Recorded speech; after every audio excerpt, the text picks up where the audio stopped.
Here.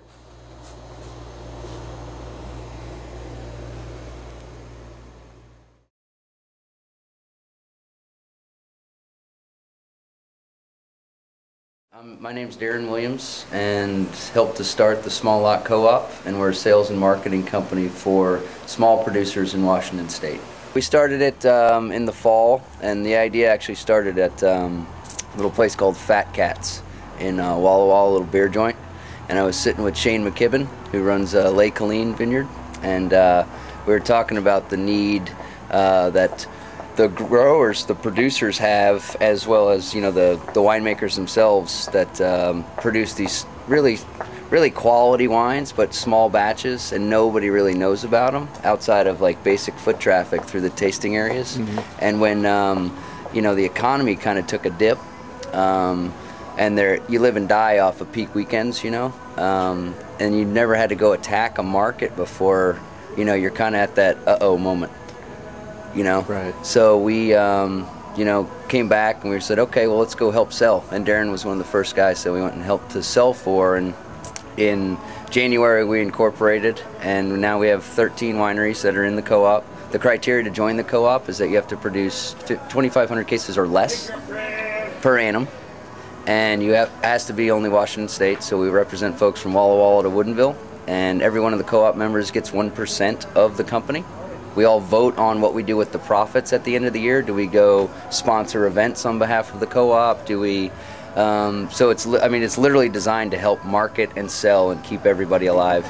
Next year we're going to hopefully act as a procurement agent for them, so that we can go back to the bottle producers, the barrel guys, and negotiate better deals, because we've got 15 or 13 producers that are buying instead of 13 individual purchases. We're making one on behalf of all of them in the hopes that we drive down their cost of goods, and they can be more competitive if they need to on the retail shelf. They can drop their price without sacrificing the profit dollars. Right. So now how many of the members are in Woodinville? We've got Devoyne and Patterson. We've got John Bell from Willis Hall, Stina's Cellars from University Place. We've got 11 from Bainbridge, Heaven's Cave from Prosser, Cana from Yakima, Sapalil from Walla Walla, Morrison Lane from Walla Walla.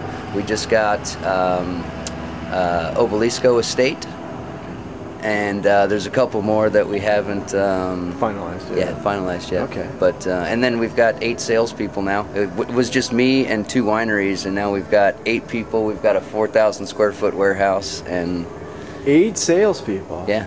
So it sounds like the idea has caught on. Yeah, and so all the sales reps work commission only. So everybody, we all taste the wines, we get behind them. All the sales reps own part of the company as well. So they really have to believe in the product because they're living off of it. Capitalism at its best. That's it. And then, so in the warehouse, we've got one side where our wholesale inventory is kept.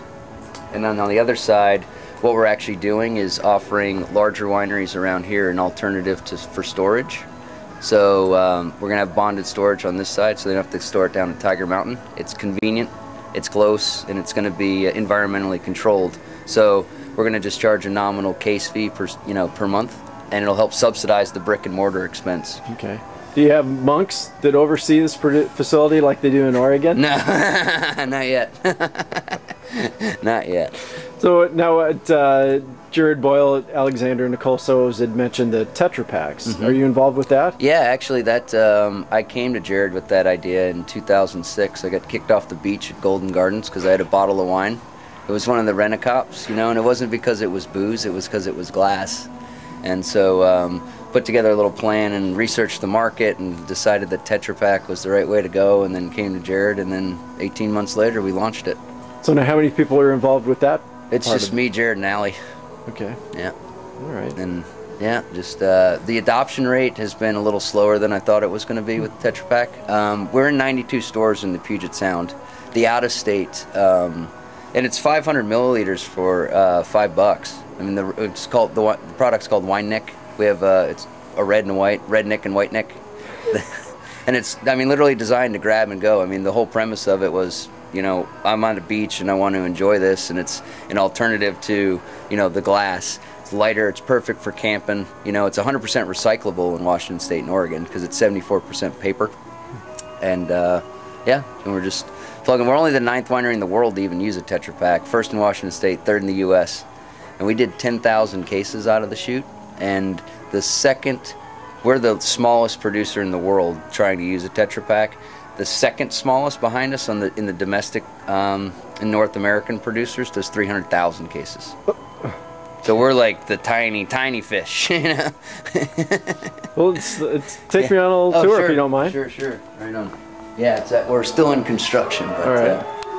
anyway, we're getting it all put together. So this will be what we're gonna do. I'm actually gonna get a big round table. So this will be our, you know, the team tasting area. And since the co-op is actually a licensed wholesaler, we'll be able to host industry events. We can't sell direct to retailers, you know, but we can bring, you know, our top customers in and all of that stuff. So anyway, so this will be kind of the POS room. So I'm going to do get all my computers and all that kind of stuff, printers and laminator and all of that, and so that folks can come in and do their, you know, rerun their books, you know, do their point of sale stuff, you know, their shelf talkers, all of that. And So this will be where the actual wholesale inventory is stored. So, and this is all glass imported? Yeah, actually, this is for Darin DeVoyne's next bottling. He, the trucking company showed up 2 weeks early, and he didn't have room for it. And then, so on the back side here, need some tequila. Oh no, I'll tell you about that in a minute. And this will be the bonded storage side. You know, where we're going to charge just the nominal case fee per month, help subsidize the brick and mortar. So how much do you figure you can get in here? We can probably squeeze about 10,000 cases in. Whoa.